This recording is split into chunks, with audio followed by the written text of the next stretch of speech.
관한 이야기입니다. 사무엘상 11장 35절 말씀을 같이 합독하시겠습니다. 관한 이야기입니다. 사무엘상 11장 35절 말씀을 같이 합독하시겠습니다. 여호와께서 여룹바알과 베단과 입다와 나 사무엘을 보내사 너희를 너희 사방 원수의 손에서 건져내사 너희에게 안전하게 살게 하셨거늘. 아멘. 입다는 생각밖에 아주 중요한 위치에 있는 것을 볼 수 있는데, 사무엘이 이제 이스라엘 백성이 왕을 내놔라, 왕을 만들고 싶다 이런 이야기를 할 때에 이때까지 있었던 사사를 4명을 거론을 하는데, 금방 읽었던 본문에서 보시면 때마다 필요할 때에 사람을 세워서 기회를 열어주시고 환경을 열어주시는 하나님을 알 수 있습니다. 아멘. 그래서 필요할 때마다 내 주위에 하나님의 사람이 함께 하실 줄을 믿습니다. 아멘. 그래서 사무엘이 여룹바알, 기드온이 있었고 베단이 있었고 그 다음에 입다가 있었고 나 사무엘이 있어가지고 원수의 손에서 건져내신 하나님이 계셨다라고 있습니다. 네, 다른 불교라든지 카톨릭이라든지 이런 종교들을 보면 인간이 열심히 착한 일을 하고 선한 일을 행해가지고 신을 향해서 달려가는 종교입니다. 그렇지만 기독교는 하나님이 우리에게 오시고 우리가 하나님께 말하고 이렇게 쌍방으로 오고 가는 소통이 되는 종교라고 할 수 있을 것 같습니다. 그래서 항상 하나님은 우리에게 말씀하고 싶어 하시고 우리의 기도를 듣고 싶어 하시는 분이신 줄 압니다. 바로 블레셋과 경계선에 있는 곳입니다. 그래서 이 땅을 얻을 때에 갈렙의 딸 악사에게 이 땅을 차지하는 사람에게 이 땅을 주겠다라고 갈렙이 말하니까 온니엘이 나타나가지고 이제 그 땅을 차지해서 악사를 신부로 맞아들이는 그런 이야기가 나오는데요. 이 말씀을 준비하면서 찾아보니까 갈렙의 뜻은 공격자고 악사라는 딸의 이름은 장식을 벗긴다 라는 뜻이라고 합니다. 그래서 하나님께 모든 것을 내려놓고 예배하고 교제하기를 원하시는 하나님의 뜻을 정말 자신의 잔꾀, 사람의 그 꼼수 이런 것을 굉장히 싫어하시는 것 같아요. 그래서 이 암몬 족속을 굉장히 싫어하시는 것 같은데, 여기에서 보시면 입다가 암몬 자손에게 이르러 그들과 싸우더니 그렇게 싸우려고 할 때에 여호와께서 그의 손에 넘겨주신. 그전에는 두려워서 싸우려고 하지 않고 그냥 계속 맞고만 있었어요. 계속 전쟁하면 죽임을 당하고만 있었지만 더 이상 못 참겠다 하고 하나님한테 기도하고 과거를 잊고 나의 강함을 내려놓고 나아갈 때에 하나님께서 그의 손에 넘겨주십니다. 그래서 다시 한번 이야기하지만 세 번째로 입다의 삶을 통해서 우리에게 보여주시는 것은 싸우려고 하면 열어주시는 하나님을 알 수가 있습니다. 네. 그래서 우리 굉장히 많이 자주 반복해서 이야기를 했을 때 그 하나님의 전신갑주를 입으라라는 구절이 에베소서 6장 11절에 나오고, 그 다음에 13절에는 하나님의 전신갑주를 취하라라고 나오거든요.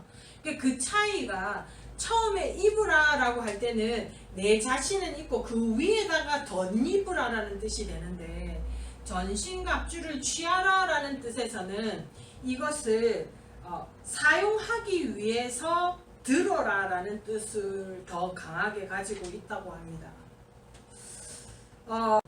이 말씀을 준비하면서 우리의 그 제일 먼저 해야 되는 행동은 내 주위에 있는 적이 무엇인가, 내 안에 있는 적이 무엇인가, 무엇을 하기 싫어하고 무엇을 하려고 할 때에 그것이 정말 하나님이 기뻐하시는 것인가, 내 적이 기뻐하는 것인가, 그것을 살펴보는 것이 마귀를 대적하는 제일 첫 단계가 아닐까 그런 생각을 했습니다. 했지만 출생은 그렇게 자랑할 만한 출생이 아니었습니다.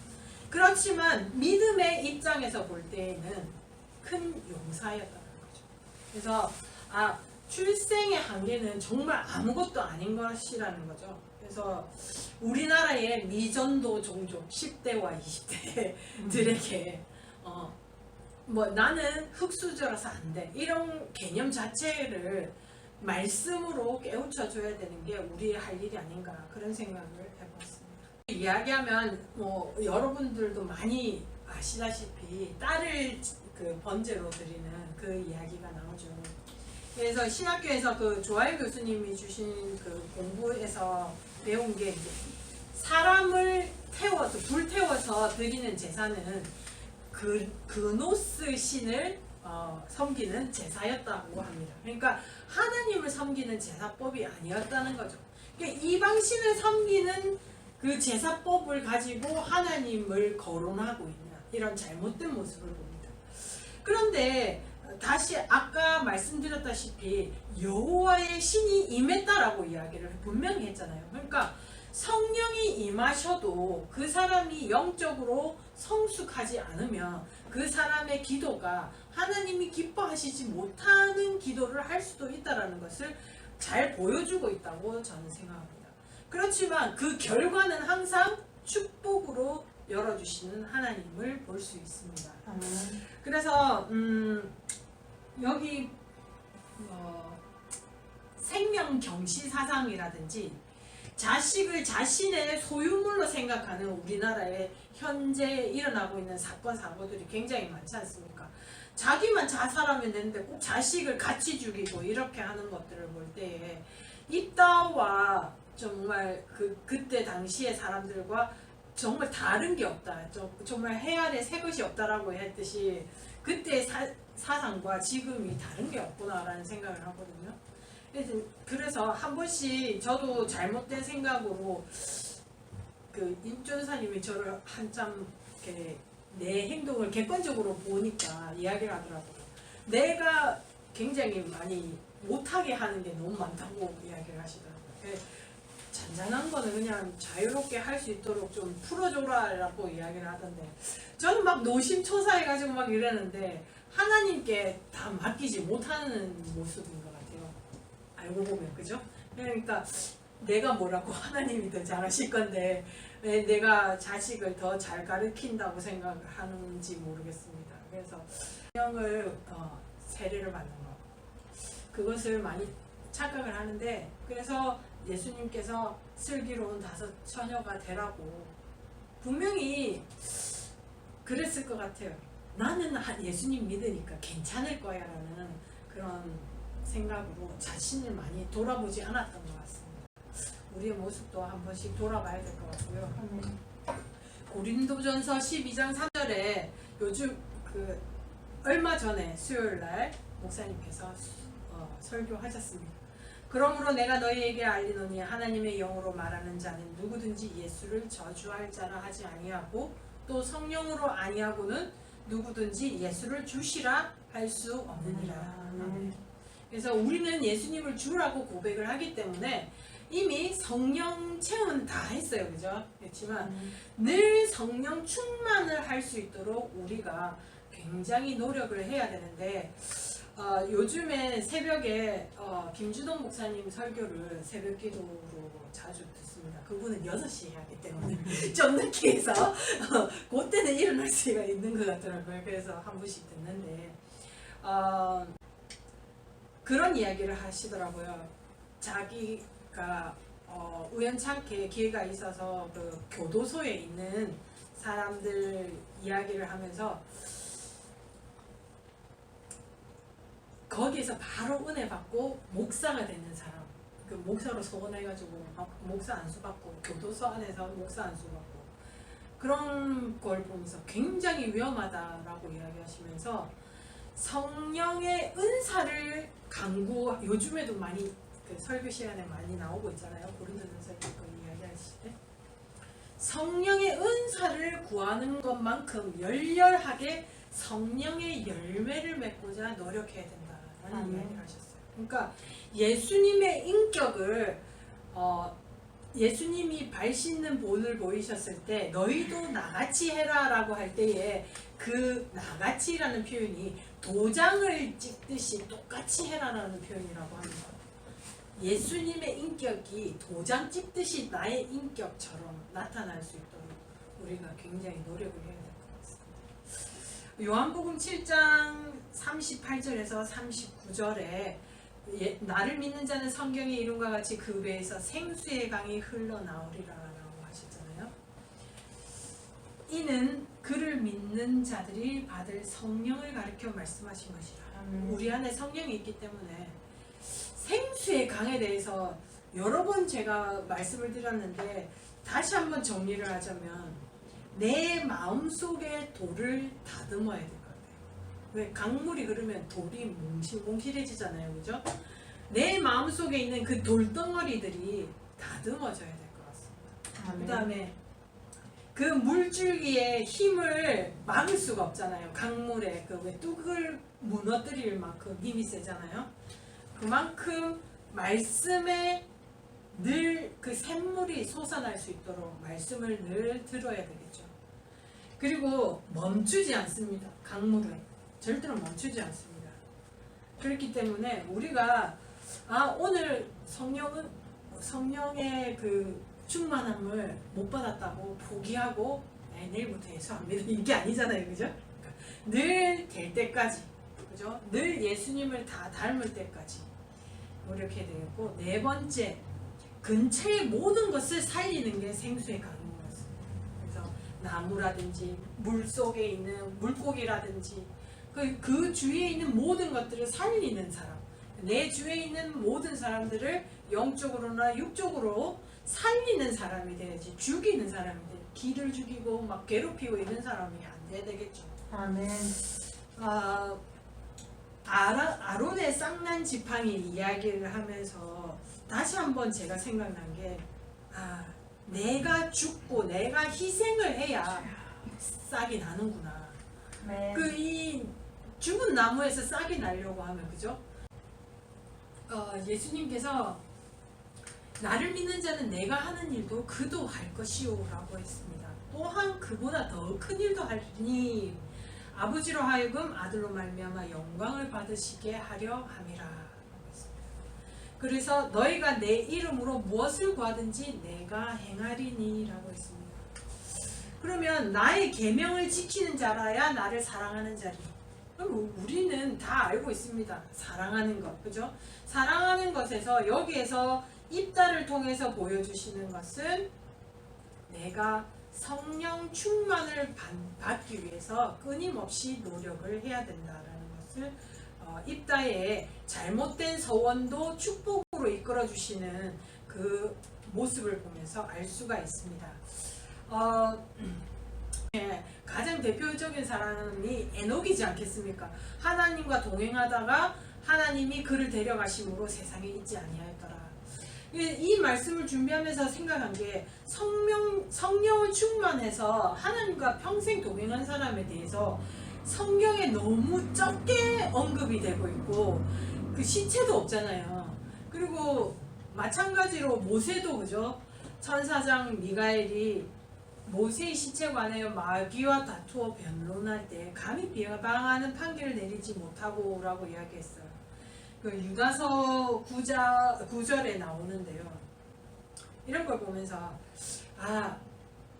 이게 하나님보다 또는 예수님보다 에녹이나 모세를 섬길까봐 시체도 허락하지 않으셨구나 라는 생각을 했습니다. 그래서 우리가 그 유다서 14절에서 21절에 보면 그 성령이 충만한 사람들에 대해서 이야기할 때에 성령으로 기도하며 하나님의 사랑 안에서 자신을 지키며 영생에 이르도록 우리 주 그리스도의 긍휼을 기다리라. 기다리는 것도 우리가 꼭 해야 될 일이었어요. 그래서 암몬 자손을 다 죽였어요. 하나님, 내가 이 전쟁에서 이기면은 내 딸을 나를 영접하러 나오는 첫사람을 하나님께 바치겠습니다. 이렇게 이야기를 했을 때 그 잘못된 소원도 하나님께서 축복으로 암몬 자손을 다 쳐서 이기도록 열어주셨어요. 그렇지만 길르앗 사람들이 이 에브라임 족속이 같이 안 나갔었어요. 그 전쟁하러 갈 때에. 그래서 에브라임 사람들이 모여가지고 사사기 12장 1절을 보시면 에브라임 사람들이 모여 북쪽으로 가서 입다에게 이르되 네가 암몬 자손과 싸우러 건너갈 때에 어찌하여 우리를 불러 너와 함께 가게 하지 아니하였느냐. 우리가 반드시 너와 네 집을 불사르리라 라고 했습니다. 그러니까 이게 어떻게 보면 좀 황당하죠. 같이 가자고 분명히 이야기했어요. 온 이스라엘 사람들한테 다 이야기했는데 자기들은 암몬 자손이 무서웠든지 어쨌는지 전쟁에 참여하지 않았습니다. 전쟁에 참여하지 않았지만 대승을 이루고 나니까 니 왜 우리 숟가락 못 올리게 했어? 이렇게 따지게 된 거죠. 그랬을 때 입다가 결국은 길르앗 사람들을 다 쳐서 무찌르는데 굉장히 많은 사람 42,000명을 죽였습니다. 그 왜 그랬을까를 굉장히 고민을 했는데요. 깨달은 것은 교회 안에서 성결을 하기를 원하시는 하나님의 모습을 보여주고 있습니다. 그래서 나는 괜찮을 거야. 나는 영적으로 안 싸워도 될 거야. 이렇게 빼는 것이 아니라 정말 단체로 하나님 앞에 성결하자라고 나아갈 때에 같이 성결하기 위해서 나아가야 되고 희생하기 위해서 나아가야 되는데 그것을 하지 않았을 때 그것이 나의 형제 자매라고 할지라도 잘못된 것은 고쳐야 된다. 그리고 내 안에서도 잘못된 것이 있으면 피를 깎는 뼈를 깎는 고통이라 할지라도 무릅쓰고 잘못된 것은 고쳐야 된다라는 것을 이 말씀을 통해서 보여주시는 게 때마다 사람을 보내어 열어주시고 말로 소통으로 열어주시고 싸우려고 하면 모든 것을 열어주시고 출생의 한계를 열어주시고 잘못된 서원도 축복으로 열어주시고 아멘. 교회 안에 성결을 열어주시는 하나님을 알 수 있습니다. 아멘. 그래서 정리를 이때까지 믿음의 선진들에 관한 이야기를 정리를 해보면 내 삶에 성령의 권능과 열매가 나타나지 않는 이유를 한번 정리를 해봤어요. 첫째로 말씀을 듣지 않기 때문에, 두 번째로 꾸준하게 하나님과 교제하지 않기 때문에, 그래서 그 교제라는 것은 기도나 찬양이나 예배를 말하겠죠. 그리고 세 번째로 꼼수와 잔꾀로 악을 이기려 하기 때문에 우리에게 성령의 권능과 열매가 나타나죠. 분명히 우리에게는 생수의 강이 흘러나려고 하는데 이게 가로막혀 있는 이렇게 물줄기가 아주 찔찔찔 나오는 이유가 뭔가? 내 꼼수로 그 성령의 능력을 가린다는 거죠. 그거를 이 말씀을 준비하면서 가장 강력하게 사실은 와닿던 말씀인 것 같습니다. 그리고 네 번째로 두려워서 악과 싸우지 않기 때문에 걔들하고 해가지고 나는 게임이 안 될 거야 라고 아예 지레 겁먹고 포기하는 경우, 그 다음에 단체 행동에 빠지기 때문에 희생하지 않기 때문에, 그 다음에 패배의식을 갖고 부정적으로 생각하기 때문에, 그 다음에 이기적이기 때문에, 이거에서 저는 많이 깨달은 게 뭐냐면 제가 좀 몸이 피곤하더라도 좀 더 배려하고 우리 가족들을 위해서 내가 좀 더 배려하고 이렇게 조금이라도 더 부지런을 떨면은 그날은 가족들이 다 편안하게 잠잘 때까지 분위기가 흘러가는데, 내가 좀 피곤하다고 누워서 좀 뒹굴뒹굴하고 내가 좀 내 몸을 위해서 이기적으로 행동을 하면 그날은 굉장히 힘든 날이 되더라고요. 그거를 깨닫게 되었습니다. 그래서